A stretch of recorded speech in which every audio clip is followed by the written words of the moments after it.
Welcome to Tune In with TPL, a radio show that connects the Tuscaloosa community with out-of-this-world science, technology, engineering, and math topics. In this show, we focus on things that you're interested in, pair it with a few exciting activities, and we hear a word from people in our community who do those jobs every day. Join us as we dive right in.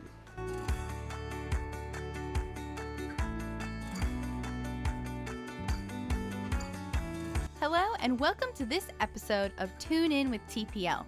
My name is Caitlin and I am a youth librarian at the Tuscaloosa Public Library. Today, we'll be diving in to learn more about filmmaking and animation. Filmmakers and animators are the people who have brought your favorite TV shows and movies to life. They even help create things like the toy commercials you see on TV. Well, today we'll get to hear from a filmmaker, and they'll answer all of our burning questions about what it means to be behind the camera. After we speak with our expert, we'll use our new knowledge to complete an experiment of our very own. Now, without further ado, let's tune in together and get ready to learn more about filmmaking.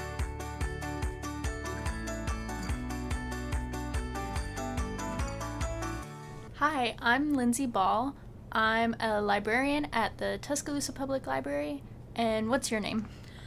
So my name is Caitlin Lynch. I am also a librarian at the Tuscaloosa Public Library, but today I'll be reading for our guest, Eric Klein, who is a filmmaker. All right. So first question. For creative video editing, how much experience do you need with drawing? So for video editing, absolutely no drawing experience is required or really used at all. For other types of video editing that deal with more visual effects, such as 3D modeling and animating, and motion graphics, someone might benefit from having more drawing experience. However, it's not necessary at all, and it's a bit different when using softwares and doing it on the computer. Oh, cool. Okay. So why do different movies have different frame rates? So most movies tend to be shot in 24 frames per second, or 25 frames per second if you're outside of North America. And TVs and broadcasts tend to be shot in 30 frames per second. So now when I say frames per second, I mean in 1 second, there are a certain number of distinctive images. So in 24 frames per second, in 1 second, there are 24 images. But there aren't really any rules for shooting in 24 frames per second or 30 frames per second or higher or lower. But it can be a stylistic choice. So for example, 24 frames per second gives you more cinematic motion blur that feels closer to reality. Higher frame rates are great for slowing footage down, but if they're played in 24 frames per second sequence, they can look more sharper and more jittery. And this can be good for stunts or high action sequences when you don't want the action and fast movement to get lost in the motion blur. So that's why broadcast TV, like sports, are shot in 30 frames per second. Oh, wow. So thinking about that, what frame rate do we perceive the world at? So I'm not really sure if we really perceive the world at any specific frame rate. That's probably more of a scientific question. But in general, 24 frames per second, or 23.98, is the most commonly used frame rate in movies and is considered more cinematic. It has a good blend of motion blur. Interesting. Okay. So what is the best way to transition between a scene or frame so that it appears seamless? So there's no single best way to transition between anything in filmmaking. It's all up to the director or editor to make that decision. Each project calls for different techniques. So I would recommend learning a lot of techniques and to continuously learn and improve your skills. There are always more things to learn, and it's fun to add more tools to your tool belt. That makes so much sense. So, about how long does it take to edit, say, a 10-minute episode? Again, there's so much variety in these answers. I hate saying it depends, but it really does. It depends on the experience of the editor and how complex the edit is. If you have a lot of experience and the footage that you're working with is relatively easy, it can be edited fairly fast. But sometimes, even experienced editors might struggle to find the pacing or getting the edit to a good place. Also, there are a lot of steps in editing, from editing to coloring to sound mixing, and sometimes VFX or motion graphics. So, depending on how good you want to make each step can really change how long the edit will take. Each project is uniquely different, and that's what makes this industry fun. Wow, okay. So, on to our final question. Do you have a favorite film style? If so, what is it and why? I don't really have a favorite film style because I believe the style should serve the story. Each story requires a different style, and you shouldn't take a one-size-fits-all approach. Story over spectacle any day. And again, the variety of styles and stories is what makes this industry fun. One day you can be filming a high-key, bright beauty commercial, and the next you can be filming a dark horror movie or crime thriller. So my favorite style would be all of them. All right, thank you for talking with us today and sharing your insight. Thank you.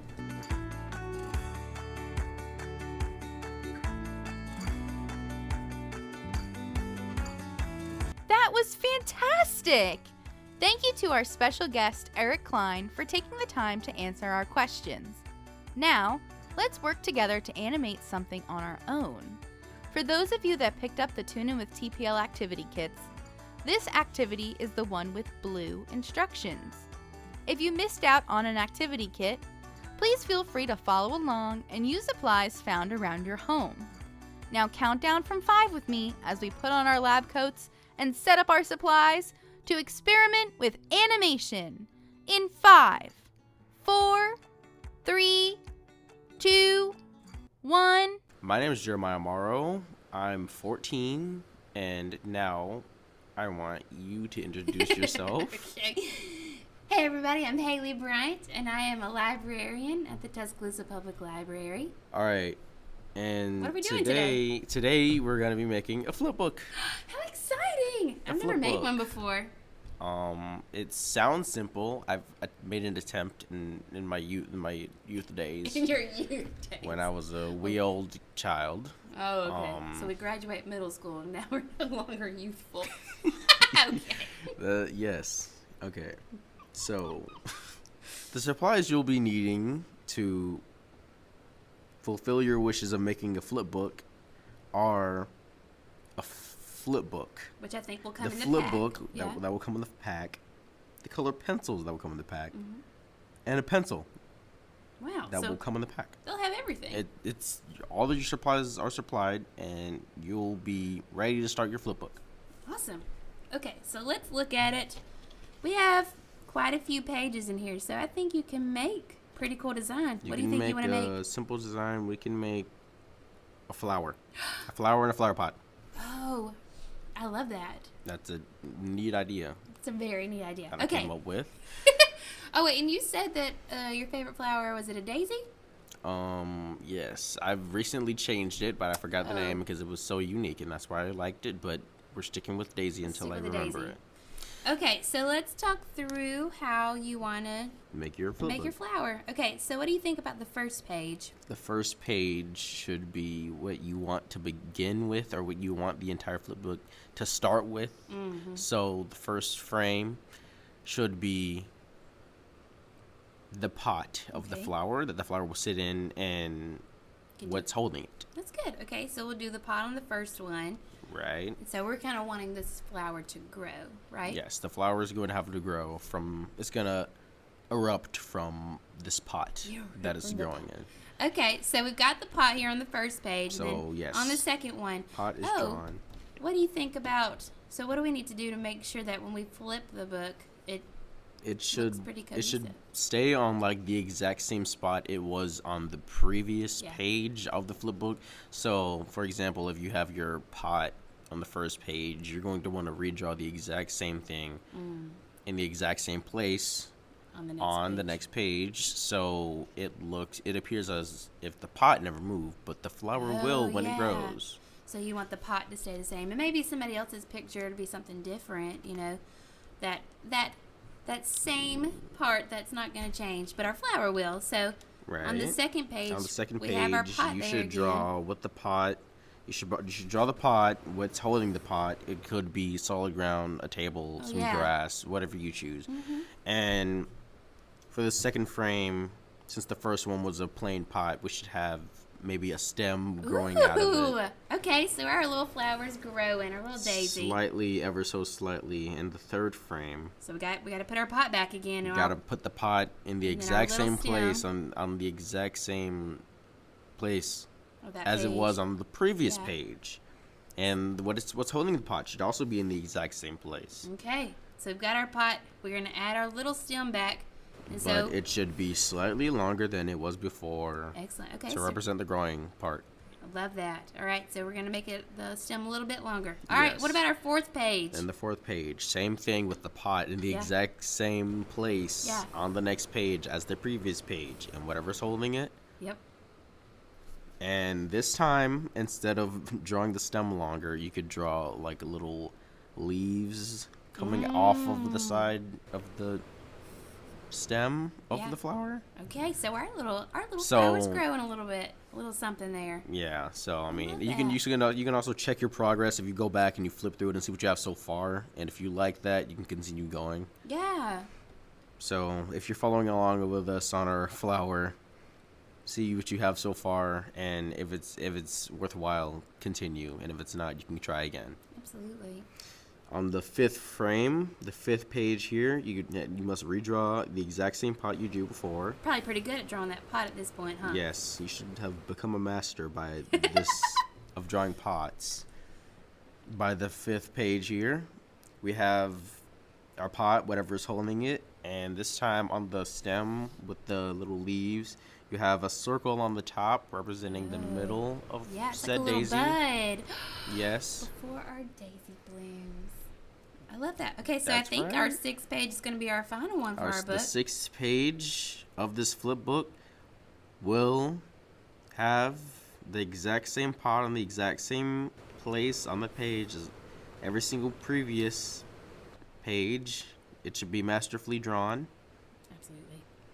Whatever's holding said pot, and a fully bloomed flower Yeah, we got with petals. all 5, 6, 7, 8, however many petals this flower's Yeah. gonna have.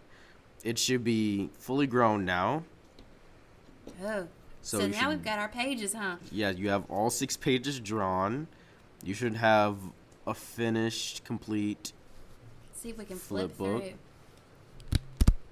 You can flip through the flip book. As you can see, it's a Whoa. flower growing. Look how pretty. Oh, you got to make sure you flip from the front From to the back front. so you can see it. Otherwise, it might look like your flower. And as you're dying. going, Yeah. you should be coloring this as Oh, well. yeah, I think as you that- go, if you didn't color it while you're drawing it, you can color after you're done. Make sure you have all the colors that you want on there. And make it It doesn't have to bright. be the color that a daisy is, or whatever flower you drew. It could be like a blue rose That'd be pretty. or a gray one. Oh, this was fun. This turned out so good. It turned out. I it can't turned wait to out see what everyone well. else makes. Also, it does not have to be a flower. That's true. It could be like a bug flying off of a flower. Oh wait, you said Right. it didn't have to be a flower. It didn't have to. That's true. It's a bug flying Hey, off it of can a flower. be a bug flying off of a book. It could be your favorite Disney princess, It could be, yeah. waving your hair around or something. It That's could be a very anything. Imagine drawing that princess every single time. Yes. That's a detailed book, isn't it? So you can draw anything. The baseline for drawing it is the first frame being the beginning, flowing into the last frame, which is the ending. Yeah.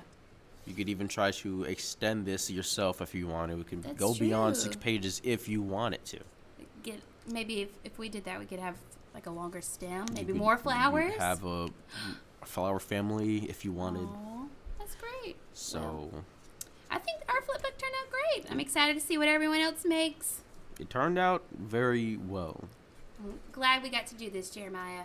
Thanks Thank for you having so me. much. I'm Jeremiah, and you are. And I am Haley, and I loved making this flip book with you.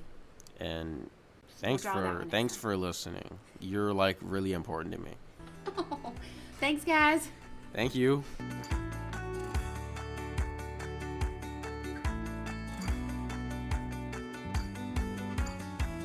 Thank you so much for listening in and following along as we learned about filmmaking and animation. If you're interested in learning more or experimenting with these topics in other ways, stop by any branch of the Tuscaloosa Public Library and ask a librarian to help you find some books or direct you towards some additional resources. If you can't make it to the library, be sure to check out the Libby or Hoopla app for more great books, audiobooks, or videos. Thank you so much for tuning in to the very last episode of Tune In with TPL. If you missed any episodes or want to listen to your favorites again, be sure to check out the Tuscaloosa Public Library on YouTube. Otherwise, we hope to see you at the library soon. Thank you for joining us for this segment of Tune In with TPL. This project was made possible in part by the Institute of Museum and Library Services, the University of Alabama, and the Tuscaloosa Public Library.